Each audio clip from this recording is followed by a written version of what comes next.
कहता हूं कि वहां भी आपने हमें मायूस किया।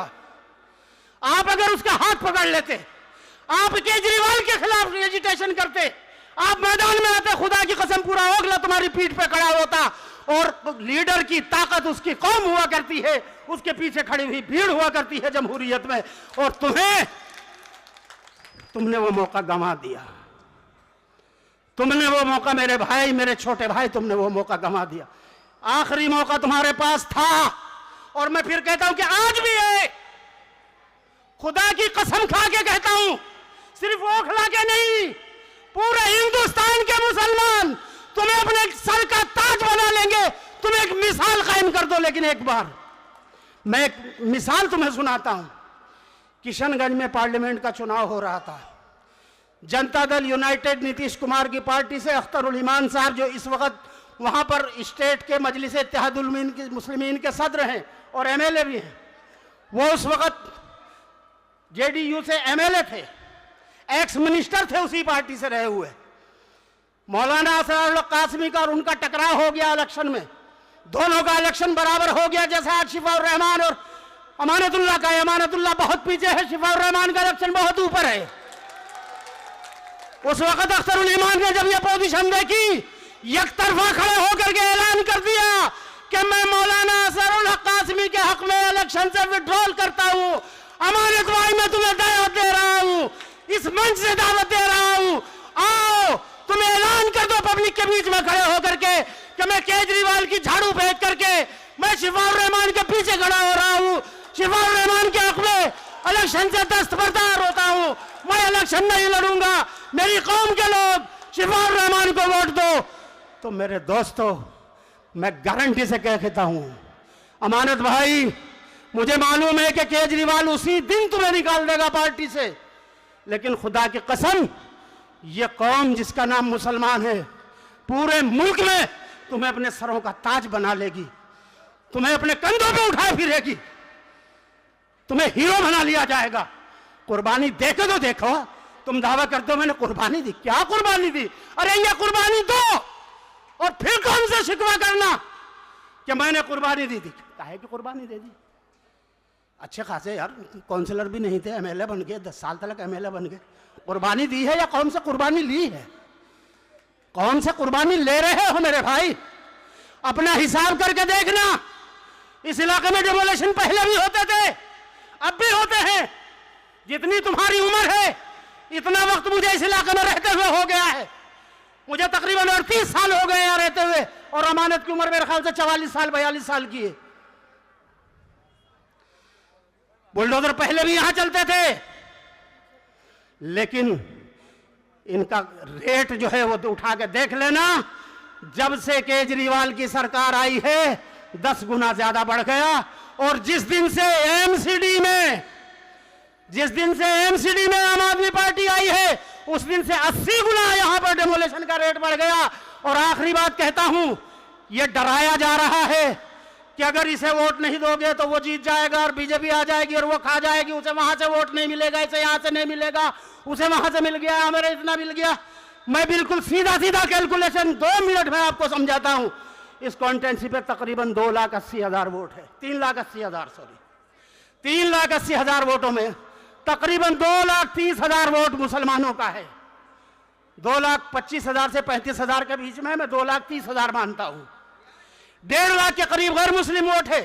60% वोट उनका पोल होगा, 60% हमारा होगा। हमारा रिकॉर्ड रहा है इस सीट पर 93 से यहां विधानसभा के चुनाव होते हैं, आज तक सिवाय पिछले इलेक्शन के कभी बीजेपी तीसरे नंबर से दूसरे पे भी नहीं आ सकी। पिछली बार दूसरे नंबर पे इसलिए थी कि शाहीन बाग एजिटेशन के जज्बात के बीच में इलेक्शन था। पूरी कौम ने दीवानावार तुम्हें वोट दे करके, एकतरफा वोट दे करके तुम्हें 72,000 वोटों से दिलाया था, जिताया था, इसलिए बीजेपी दूसरे नंबर पर आ गई थी, बाकी किसी पार्टी को वोट नहीं मिला था। अब ये पोजीशन नहीं है, ना पहले थी और ना अब है और ना आगे रहेगी। अब वोट बराबर उधर भी बटेगा, इधर भी बटेगा। उधर कांग्रेस को भी मिलेगा, आम आदमी को भी मिलेगा, सबसे ज्यादा बीजेपी को मिलेगा। वहां से मैं समझता हूं दोनों पार्टियों को, आम आदमी को और कांग्रेस को 25 से 30,000 वोट टोटल मिलेगा, टोटल। और 50,000 के करीब बीजेपी को मिलेगा। 75-80 हजार वहां से पोल होगा, इससे ज्यादा नहीं हो सकता। हमारे यहां से पोल कितना होगा?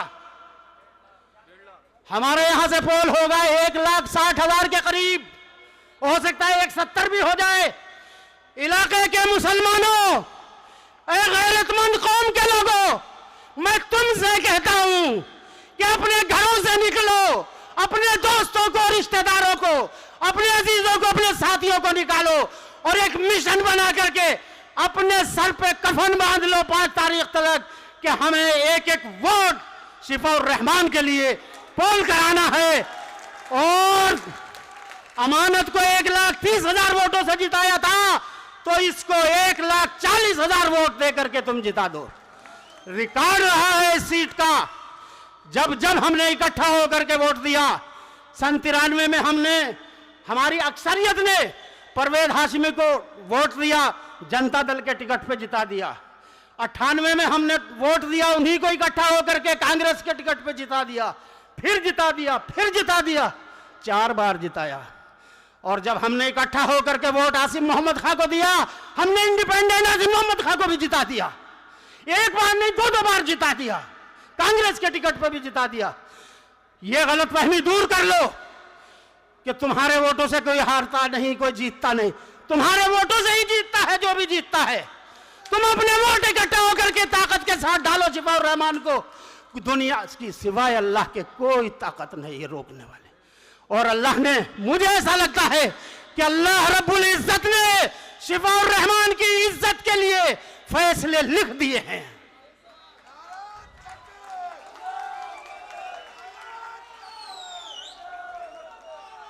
एक आखिरी बात और कहना चाहता हूं मेरे दोस्तों, मजलिसे इत्तेहादुल मुस्लिमीन जो ये इलेक्शन लड़ा रही है, मुस्तफाबाद की सीट पर हो या यहां पर हो, ये सिर्फ इलेक्शन जीतने के लिए नहीं है।